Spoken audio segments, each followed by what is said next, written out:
Yes, welcome back to the next session of Design of Pre-Stressed Concrete Elements course.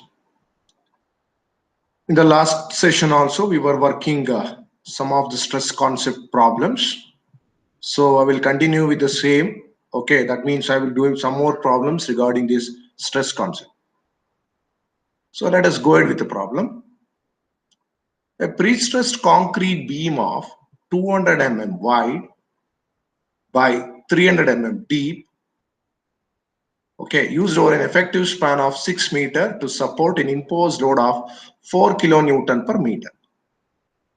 The density of concrete is 24 kilonewton per meter cube. At the center of span section of the beam, find the magnitude of the concentric precessing force necessary for zero fiber stress at the soffit when the beam is fully loaded. Second one, the eccentric precessing force located 100 mm from the bottom of the beam or soffit of the beam, which would nullify the bottom fiber stresses due to the loading. So this is the case they have been given. So please observe in the problem, it is a rectangular section. Okay, it is 200 mm wide and 300 mm deep. Okay, and it is subjected to an imposed load of 4 kilonewton per meter, which is distributing throughout 6 meter span. Okay, and what is asking is at the center of the span section of the beam, find the magnitude of first case concentric pre-stressing force necessary for zero fiber stress at the soffit when the beam is fully loaded. The eccentric precessing force located 100 mm from the bottom of the beam. So in both the cases, he is asking the precessing force for the two given condition. He is asking one is concentric precessing force at the first case and eccentric precessing force at the second case.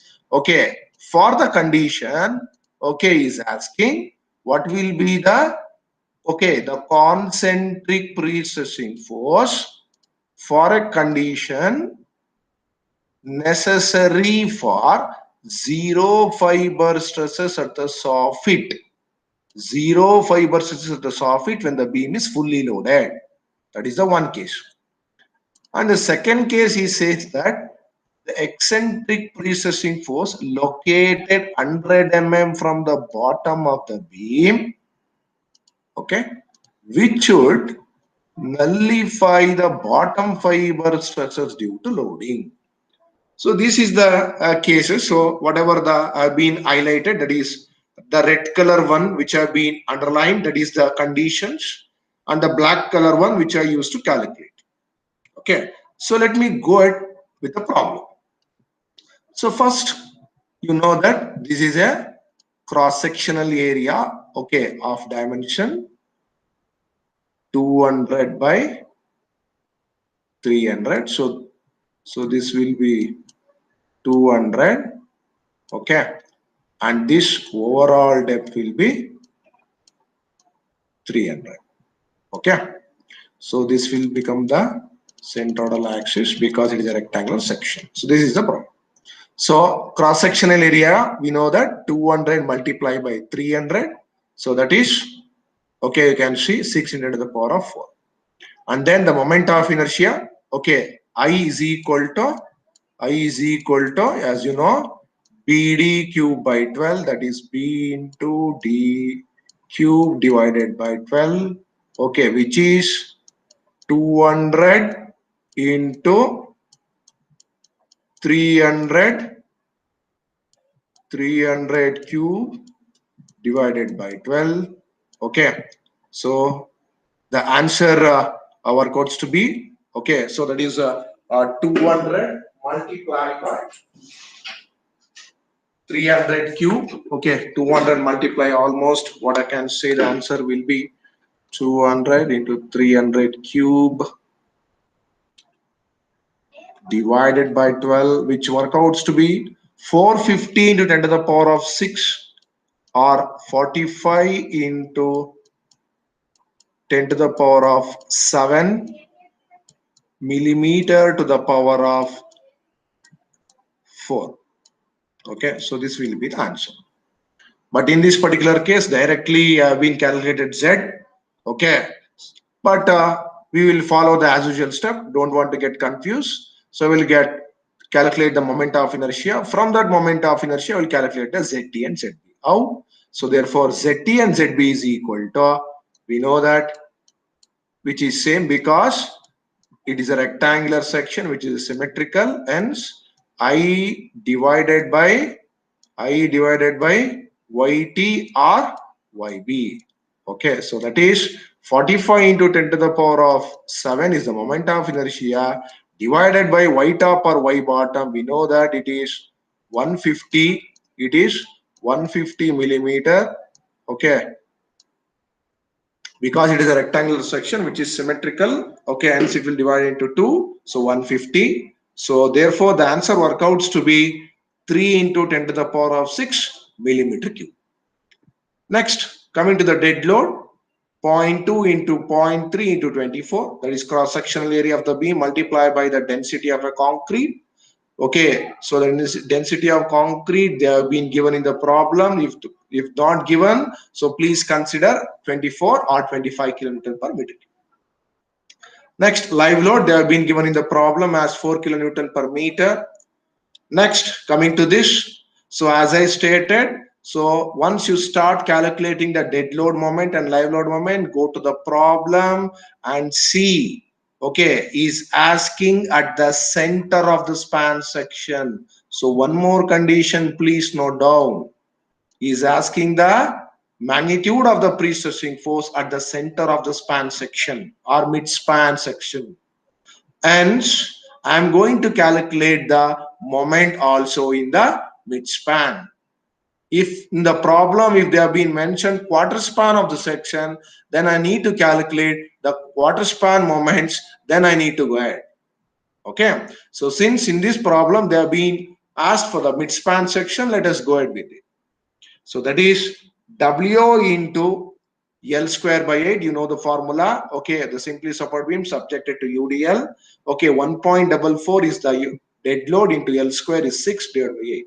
So which works out to be 6.48 kilonewton meter.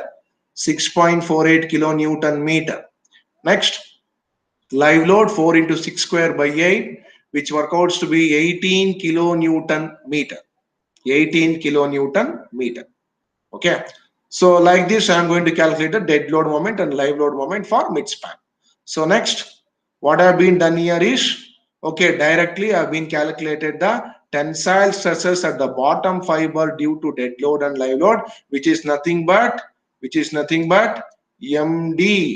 MD plus ML divided by Z.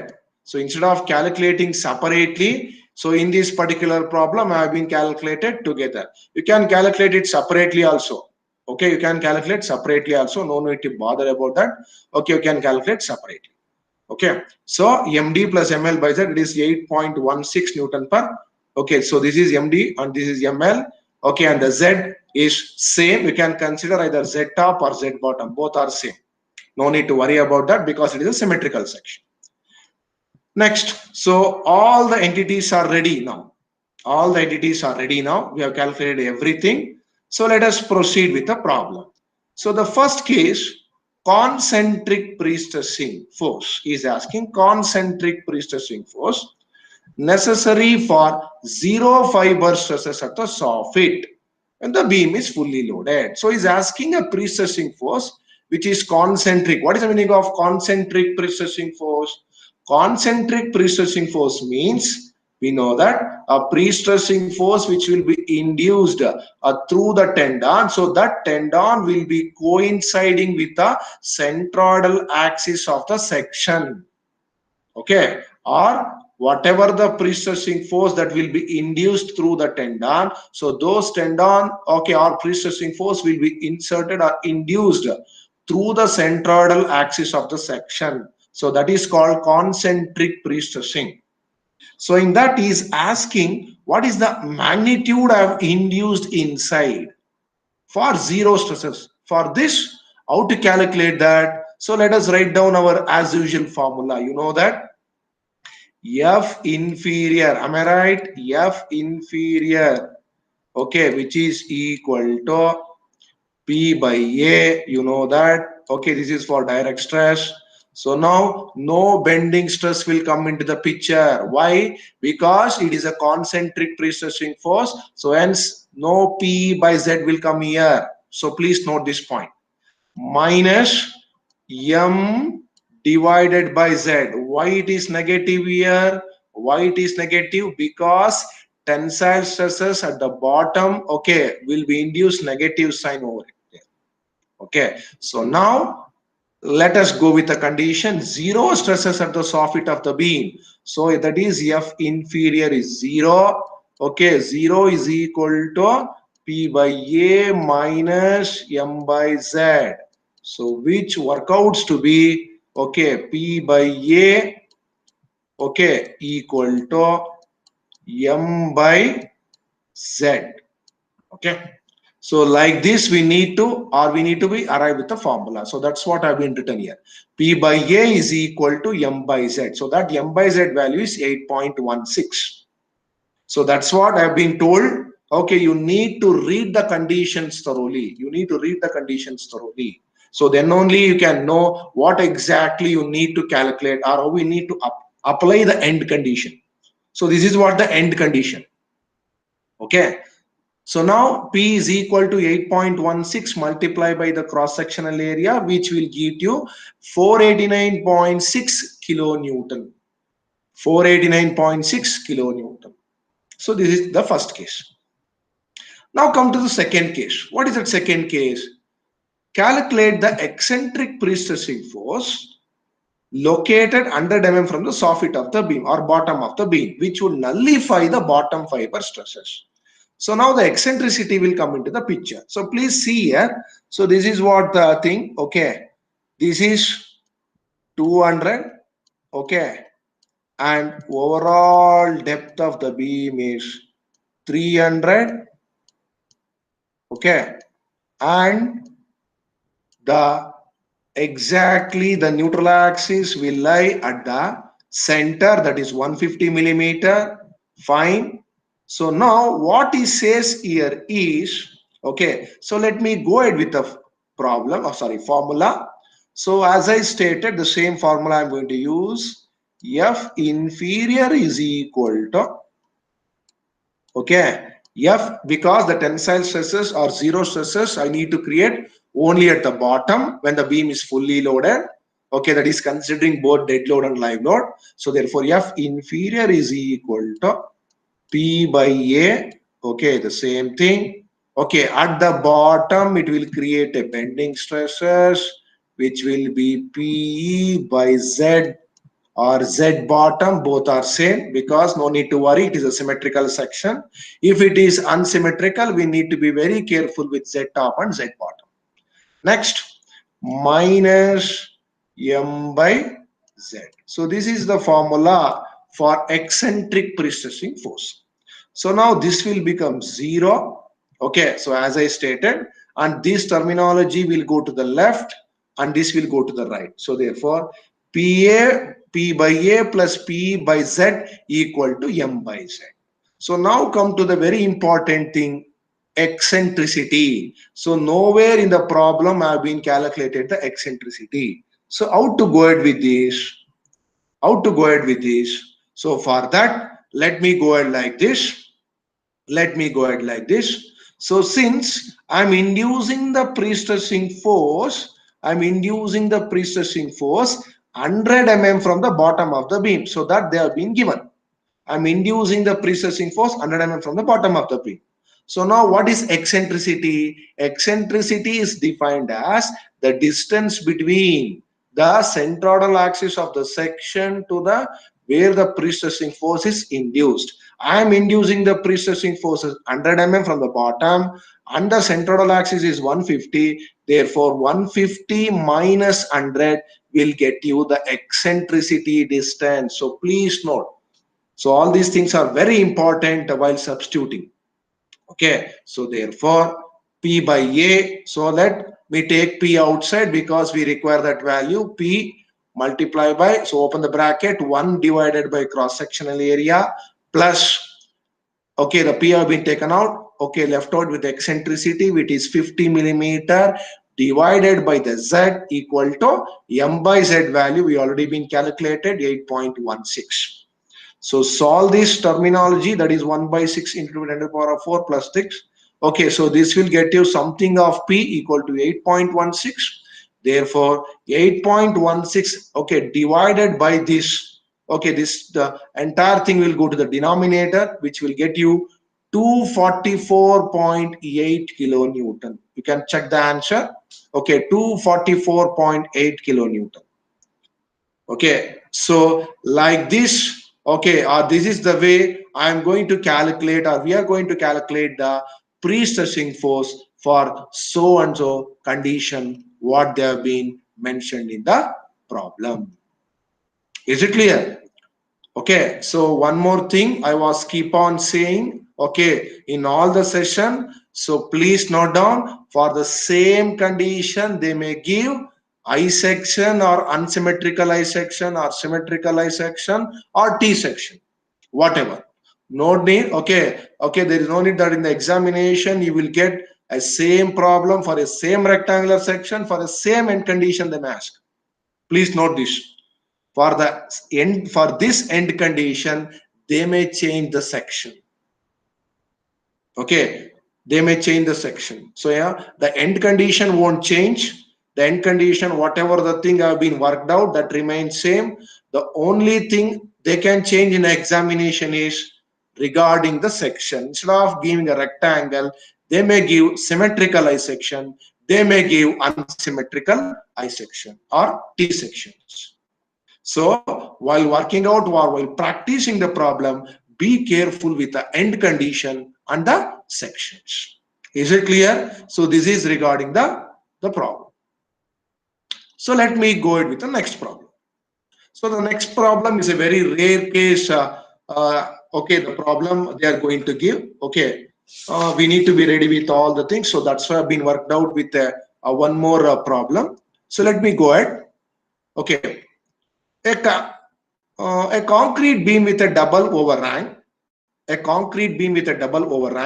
has the middle span equal to 10 meter. So this is a double overhang beam, and the equal overhang on either side is 2.5 meter. Full stop. Determine the profile of the pre-stressing cable with an effective force of 250 kilonewton, which can balance a uniformly distributed load of 8 kilonewton per meter on the beam, comma, which includes self-weight of the beam. Full stop. Sketch the cable profile, marking the eccentricity of a cable at support and midspan. So now in this problem, what is clearly asking, what will be the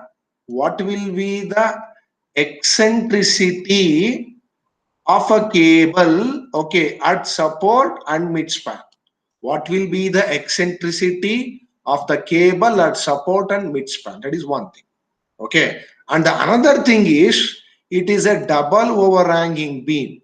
Okay, having a midspan 10 meter and equal overhang on either side is 2.5 meter. Okay, is asking the profile, how the profile of the cable will. That means whether it is straight, whether it is varying, just like a parabolic cable, all those things.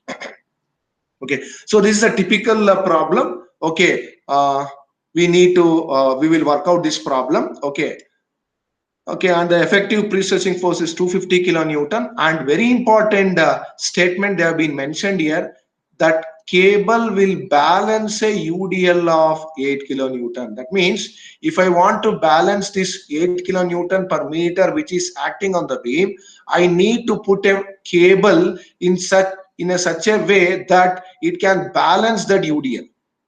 So this concept we are going to discuss in the next session, that is called load balancing concept. So whatever the problem we have been worked out, okay, that is regarding the stress concept, the same problem we are going to work out using load balancing concept. Is it clear? Okay. So now let me go ahead with the problem. So this is the problem they have been given. Okay. So that is, so this is having a support. Okay, this is a beam of 10 meter. So this is the beam. So this is a longitudinal section I'm drawing. So this is 10 meter. And it is having an equal overhang. That means it has extended beyond the support with a distance 2.5 meter. 2.5 meter on either side. So this is 2.5 and this is also 2.5. 2.5 meter. Is it clear? So this is the problem they have been given. Okay. So now how exactly the eccentricity will come into the picture in this particular, that's what he is asking. For that, let me go ahead. Okay. So whatever the things you have been given, that is P is equal to precessing force has been given, external load has been given, span has been given, equal overhang has been given. So now if you want to calculate the eccentricity, okay, if you want to calculate the eccentricity, okay, by considering pre-stressing force and a moment, okay, or else if you want to calculate the eccentricity with the help of pre-stressing force, you require a moment. Okay, so for that, let me calculate the moment. So how to calculate the moment for this particular span? So I need to calculate the moment at mid span and moment at either of the supports. How? Let us go ahead. So we know the standard formula, maximum bending moment at the center of the span is equal to WL square by 8, that is total, okay, mid span moment, minus the eccentric or the support moments, that is WA square by, that is W into A by 2, WA square by. So this is the standard formula for the center of the span for a double overhanging beam. Is it clear? So substitute that. You know that W is the live load, 10 is the span, mid span, and 8, okay, equal overhang, that is 2.5. Substitute it, you will get 75 kilonewton per, sorry, kilonewton meter. Like that, if you want to calculate bending moment at support section, the formula is W into A square by 2. That is W into A by 2. That is, either you can consider left of the support or right of the support. I will consider the left of the support. That is, I am going to take a moment about this. Okay, that is W into A by 2. Is it clear? So next. So this is what the, okay, the UDL that will be acting. So which I forgot to write down. Okay, so this is 8 kilonewton per meter. Okay, next. So now let me calculate the moment for this, sorry, eccentricity for this. Now considering the midspan, M is equal to, okay, the very best formula we can go ahead to calculate eccentricity using precessing force is M is equal to P into E. Therefore, AE is equal to M by P. So midspan moment is 75 10 to the power of 6. You need to substitute in Newton millimeter divided by the Newton, that is precessing force, will get you 300 millimeter. Next, the same formula, I'm going to use it for support section. E is equal to M by P, that is moment, okay, at the support divided by precessing force will get you 100 millimeter. So now midspan eccentricity is 300, support eccentricity is 100 mm. So please notice. So this is the eccentricity. Using this eccentricity, now I will draw the profile of the cable. How? Let us see here. So please see here. Okay, how to draw. See, so the midspan, okay, this is the what? 300. Okay, so let me draw this. Let me draw this. So this is the profile. The best suitable profile is parabola. Okay, and the next at the support, okay, it is 100 mm. That means whatever the eccentricity it has been meet the central axis, it will rise again. Why? Because at support it is 100 mm. Okay, it is 100 mm. It is 100 mm like this. Okay, and later it should be join like this. It should be joined like this. So this is the way, okay, the profile of the cable will vary. Why I have used a parabolic profile? Because this is the most suitable profile that can balance the UDL. So these things I'm going to discuss in the load balancing concept. Okay, so this is the one problem, okay, very rarely, okay, for very lesser marks, they may give in the examination. So that's why I've been worked out. Is it clear? Okay, fine. So in continuation with the same problem have been considered here. Okay, for this particular problem, I have been calculating the stresses now. In the last problem, I used to calculate the eccentricity on drawing the profile of the cable, and in this particular problem, let us calculate the stresses. So it is a very big problem, but it is a very simple one. So let us go ahead. So now a concrete beam with a double overhang, the same thing as the midspan of 8 meter and equal overhang on either side is 2 meter. So there it was 2.5 meter, now it is 2 meter. Full stop. Okay, and also the midspan is 10 meter, I think. Yeah, here it is 8 meter. Okay, fine. The beam is of rectangular section 400 mm wide by 800 mm deep. Full stop. The beam supports a total UDL of 10 kilonewton per meter, which includes the self-weight of the beam. So please note, whatever the load that is acting on the beam, which includes self-weight of the beam. This is a one more point you need to understand. So whatever the problem which have been discussed till today, okay, or till this session or till this moment, okay, for any problem till now have been discussed. So this condition they may give.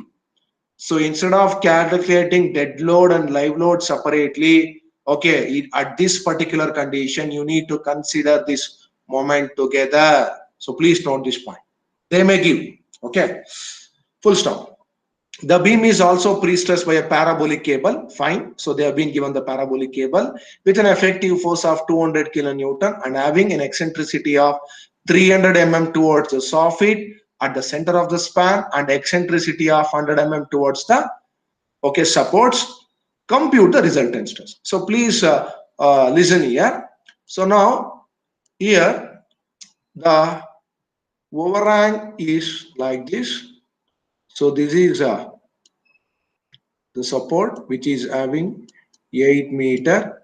Okay, it is having an overhang of 2 meter. Okay, it is having an overhang of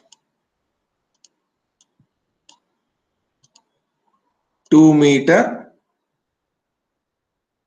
Okay, so now, so for this particular problem, what is the difference between last problem and this problem? In the last problem, he was asking eccentricity and profile. But in this problem, what he has been asked is, he has given the profile of the cable, which is parabolic, and also is given the eccentricity.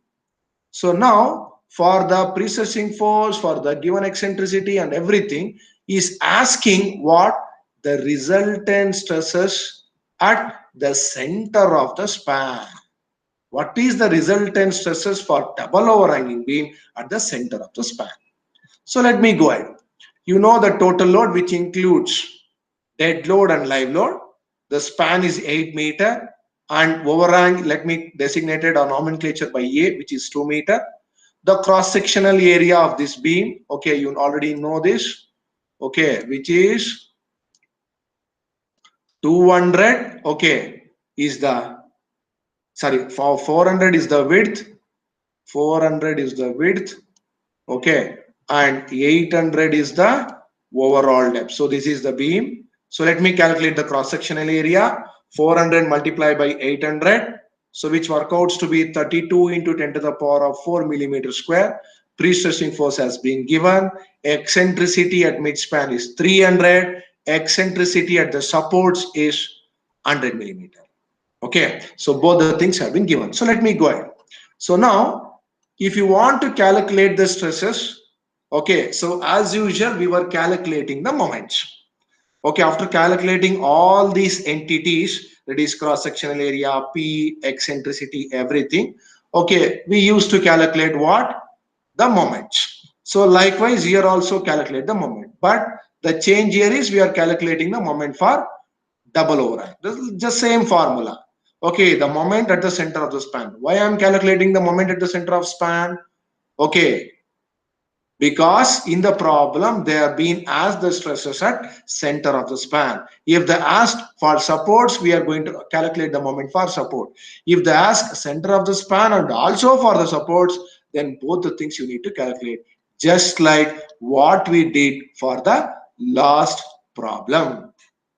So hence I'm going with the same formula, WL square by 8, okay, minus WA square by 2. Okay, so here a small change. Okay, please note down. Here the midspan is 8 meter. Okay, please note down. Okay, I have written 10. Sorry, it is 8. 8 into 8 square by 8. Okay, minus, sorry, it is W only. Sorry, it is W. So 10 into 8 square by 8. Okay, that is W into L square by 8 minus W is 10, which includes both self-weight and live load, into 2 is the extended supports. Okay, divided by, so which work outs to be 60 kilonewton a meter, which is the moment at the center of the span. So now let us go ahead with the stresses. So now we need to calculate stresses, that is F superior and F inferior for the given loading condition. So hence P by A, the same formula, okay, minus P by Z, which is negative at the top, plus M by Z, which is positive at the top. So substitute everything, all the entities, okay, that is the P 210 to the power of 3 divided by cross-sectional area, P into midspan eccentricity 300 and moment divided by Z. So which works out to be 0.625 Newton per millimeter square, which is compression. Next, stresses at the bottom, F inferior equal to P by A plus P by Z minus M by Z. So here also the same answer you are going to get 0.625 Newton per millimeter square, which is compression. Okay, so like this we are going to calculate the stresses or resultant stresses for a double overhang beam for a midspan. For example, in the problem, instead of asking midspan, if they are going to ask for the supports, then you need to calculate the moment, okay, at the support, that is M is equal to WA square by 2 will be the formula, and whatever the moment you are going to calculate will change. And one more change is eccentricity. The support eccentricity is not 300, it is 100. You need to substitute that particular eccentricity, and all other entities remains same except eccentricity and moment. Okay, so like that we need to think and execute or act, okay, or while doing the problem.